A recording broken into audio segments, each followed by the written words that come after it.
Welcome to example 2 for quadratic maximum minimum word problems. So, when a hockey arena charges $3 for tickets, 800 people attend. A survey indicates that if the price is increased, then the attendance will fall by 100 people for every $1 increase in price. Which makes sense. If you increase the price, less people are going to come to watch. Okay, let's take a look at part A. Determine a relation that will model this situation. So let's unpack that a little bit. So we have to ask ourselves, what is a relation? So a relation is an equation that relates both y and x, or two variables, sorry. So in this case, it's not going to be y and x because we actually have context in this situation. And for it to model the situation, it just models, it represents the situation mathematically. So in order to get a relation or equation that represents the situation, we need variables. So what are the two variables that are changing here? Well, I see, I'm going to read part B here to get an idea of to what they want. It says the greatest possible revenue. So that means that's a variable. The revenue is going to change based on how many people attend and what price they have. So I know that revenue is going to be one of the variables. So let's make a let statement there. So let R represent the revenue, which means how much money is being brought in from the situation. Okay, let's look at part C to see if there's another variable that they're looking for. So if I look at part C here, it says what ticket price will maximize the revenue? So again, we've already determined this revenue. We have a variable for that, but they're talking about the ticket price in this case. What ticket price are they looking for? So I guess we let X represent the ticket price. Or we should use a variable, so let P represent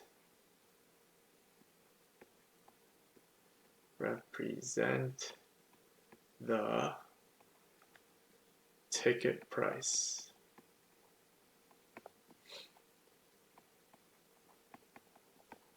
Okay, I'm having trouble understanding what this means. So what I'm going to do is I'm going to make a chart to see what's going on here. So here, they're charging $3 for tickets. So that's a price. And I know the price starts at $3. And 800 people attend. So that's another thing that's happening. So that's number of tickets being sold, I guess. So number of tickets. So that's going to be 800 people, 800 tickets being sold. Okay, now there's another situation. We need to talk about this revenue here. So I'm going to make another part of this. The other part of this is the revenue. So if you remember, the formula for revenue is the price times quantity. Quantity, in this case, the number of tickets. Which makes sense. How much money you're bringing in. If it's $3 per ticket and there's 800 tickets being sold, this is going to be 3 times 800. So I'm going to write 3 times 800 as under the revenue, which is going to be $2,400. That's pretty good. They brought in $2,400. Let's see what happens here. So I'm going to try to use my table to represent this situation here. The attendance will fall by 100 people for every $1 increase in price. So if I increase the price by $1, the number of tickets is going to be sold are going to be 700 now. Or sorry, it's going to be 800 minus 100. Right? There's 100 less. So for every dollar increase, there's going to be $100 decrease here. So here this will be 3 plus 1 for the revenue.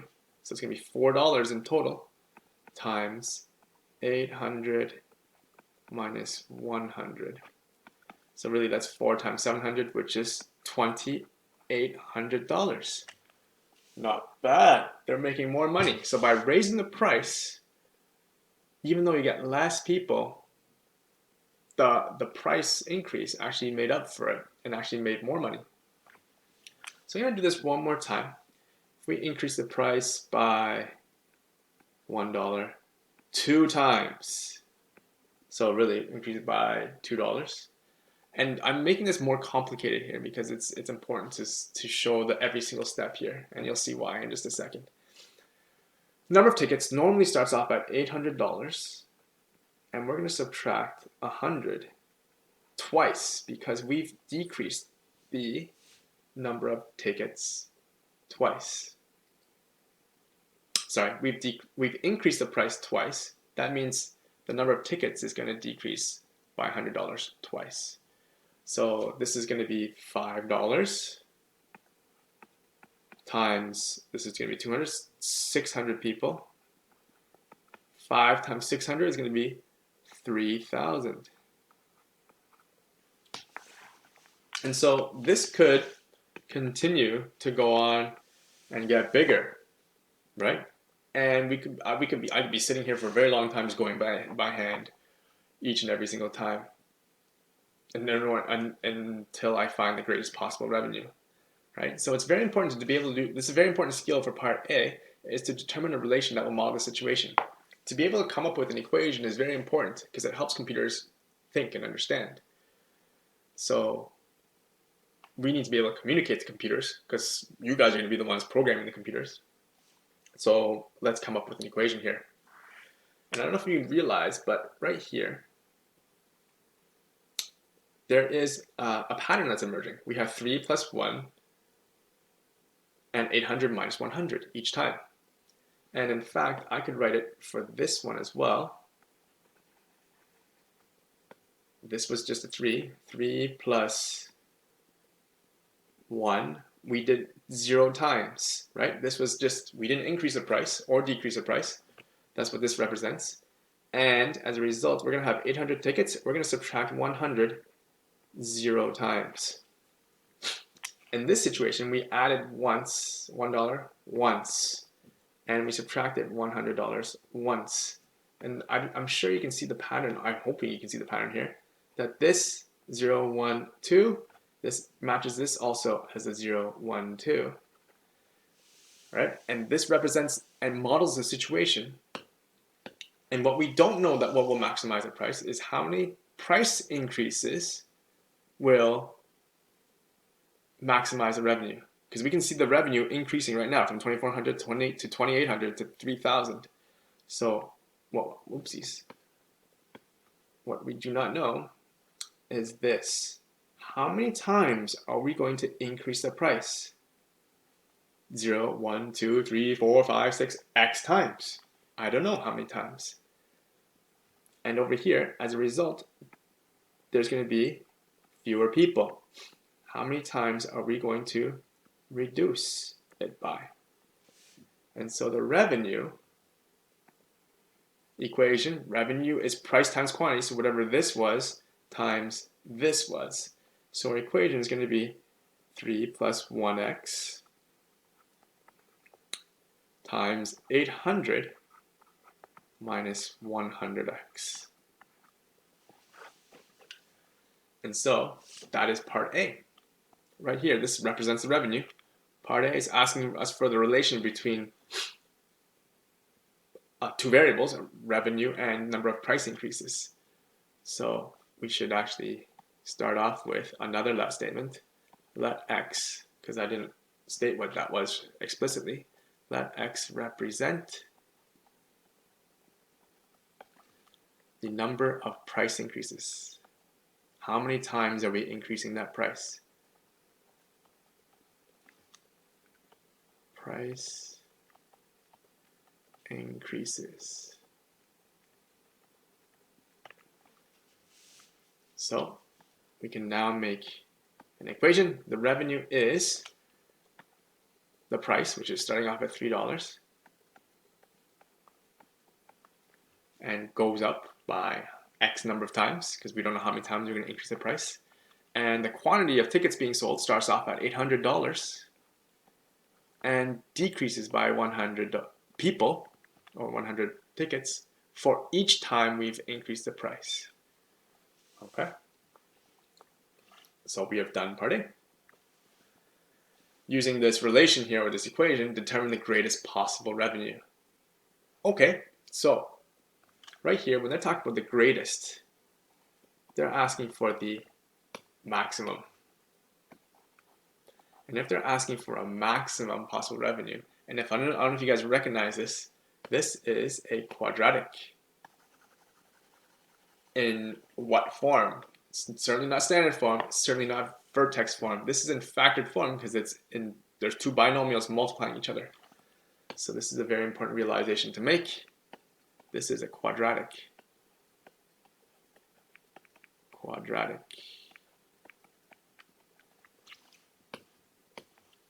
In factored form. So if they're asking us to find the maximum of this quadratic in factored form, it's easiest if you find the zeros first and then average the zeros to find the axis of symmetry, and then to find that maximum we plug it back in. We're basically trying to find the vertex. So find the vertex. So to find the vertex, we set r equals 0 to find the x-intercepts. Okay, so that's what we're going to do right here. So set this equal to 0 equals 3 plus, I'm just going to write it as x because that's the same thing as 1x. 800 minus 100x plus sign. Okay, and now that we have a factored form equaling to 0, we can take each binomial and set them equal to 0, because that's the only way for the equation to be 0, is if each binomial was 0.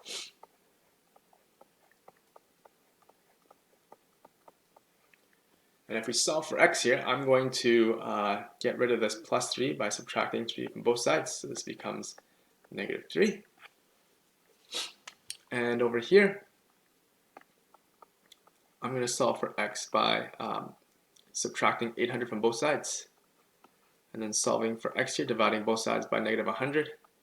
So that's going to give us 8, which is our two x-intercepts. So I'm going to draw a little pattern here. Not a pattern, sorry, I'm going to draw a graph here.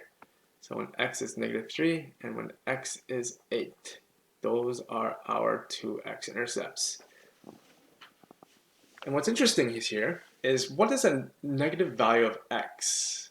So if x represents the number of price increases, if there's a negative value of x, that means we're actually going to decrease the price. Okay, let's double check and see what this means. The revenue is 0 when we have 3 price decreases. That's interesting. If our price normally starts off at $3, like it is over here, and we have 3 price decreases, what is the price of the ticket if x was negative 3? Starts off at 3, subtracting 3, we're going to have a $0 price, which means we're giving out the tickets for free. If we're giving out the tickets for free, we're going to have a revenue of 0. Alright, so let's investigate the other side here. It says when x equals 8, that revenue is also 0. And if you think about it, if x was 8, if we increase the price 8 times, remember, each time we increase the price, 100 less people are coming to the game. So 100 times 8 means that no one is showing up to the game. So we're going to have no revenue if no one's showing up to the game. Even though the price ticket is pretty high, if no one's showing up, revenue will be 0. So this also makes sense. But they're not asking for these two boundary conditions, they're asking for the vertex and the maximum. And the maximum occurs for this is a quadratic, it's going to happen right in the middle between 8 and negative 3. So let's find the average x value here. 8 plus negative 3, so add the two values and divide by 2. 8 minus 3 will be 5 over 2 will be 2.5, and in this case we can use decimals because we're in a word problem. Remember, we have to use fractions if this was out of context, so I would have to keep it as 5 over 2. Now that we have x equals 2.5, we can answer part C right away. 2.5 is this part right here. This is the ticket price that will maximize revenue. So we finished that part. We have to determine the greatest possible revenue. The greatest possible revenue, remember R is your Y value, your dependent variable here. They want us to find out what is that maximum value of revenue. So this is 0. It's going to maximize right there, make the most amount of money at 2.5 raises. And the revenue will start to decrease again if we start making the ticket price too expensive. Okay, so there's a sweet middle spot at which you can maximize the amount of revenue being brought in. And apparently that's after 2.5 price increases. So they want us to find the revenue. Well, we have an equation that tells us what the revenue is for every value of x. We're interested in an x value of 2.5. So let's do that right now. So sub x equals 2.5 into 1.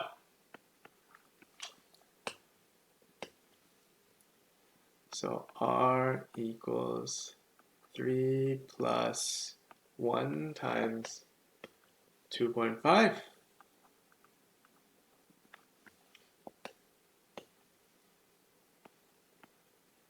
$800 minus 100, 2.5.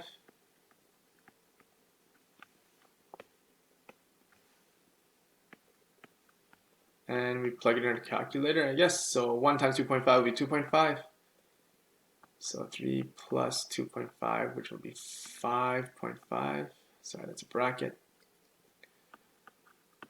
This is 5.5. This over here is going to be 800 minus 250, so that's going to be 550 minus 250 will be 550. And so now 550 times 5.5 will be $3,025.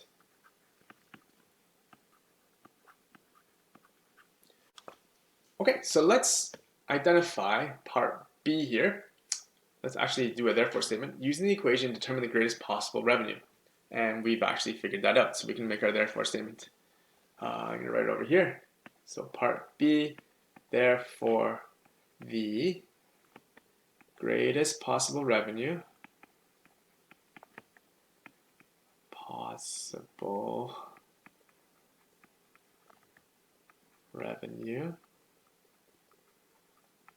is $3,025.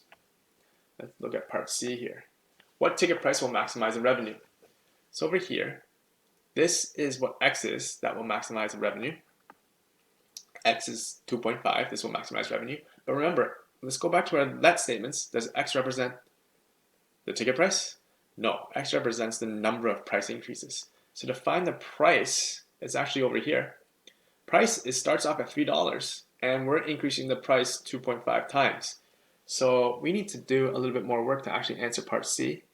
Price is equal to 3 plus 1x. I'm going to probably put a line here to separate. And we know that the price, when x equals 2.5, that will result in a maximum revenue. So let's try to figure out what that price is. And that price is going to be $2.5. So 3 plus 2.5 will be 5.5. So really, the ticket price that will maximize it is $5.50. So therefore, the ticket price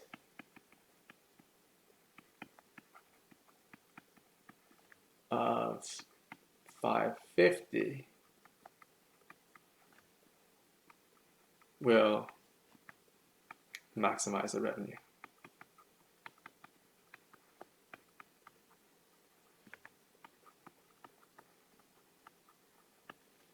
Okay, let's do a little of a recap. When we first started this question, they're asking us to find a relation. A relation means you have to find a relationship between two variables. So there was a price, there was a number of tickets, there was a revenue that they're talking about. So we wrote out the price, which is $3. We know they started off at $800 number of tickets. And we started playing around with just what the situation that will happen here. It says for every $1 increase in price, there's going to be a fall or decrease in 100 people. So we actually had to play around with it and see what was happening. For every price increase, we saw that the number of tickets decreased. But that still resulted in revenue starting to increase here. Okay? And once we finally saw a pattern here that was happening, we could use a variable to represent the number of price increases. And here, once we got that variable, we were able to represent the situation that occurred. We could actually answer this question. We could determine a relation that will model this situation. So this is the relation right here, revenue and number of price increases. We realized that this was a quadratic in factored form, and they want us to find the greatest possible revenue. To find the greatest possible revenue, what comes to mind is the maximum, which is the vertex. And to find the vertex from something that's in factored form, we find the x-intercepts. So to find the x-intercepts, we set r equals 0, and then we solve for each of them separately for 0, because it's already in factored form. And then we graphed x equals -3 and x equals 8 right here. We found the average between these two numbers to find when the parabola reaches its maximum.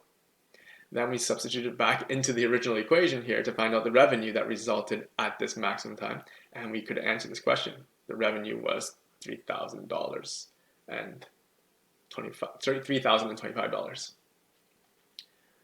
And that's the answer for part B. And the last part, which is a very tricky part, is they're asking for the ticket price, not the number of price increases. So we went back to this portion.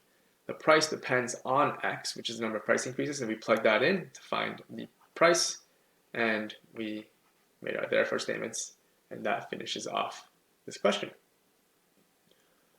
Okay. If you have any questions, please email me or contact me on Google Chat. Good luck.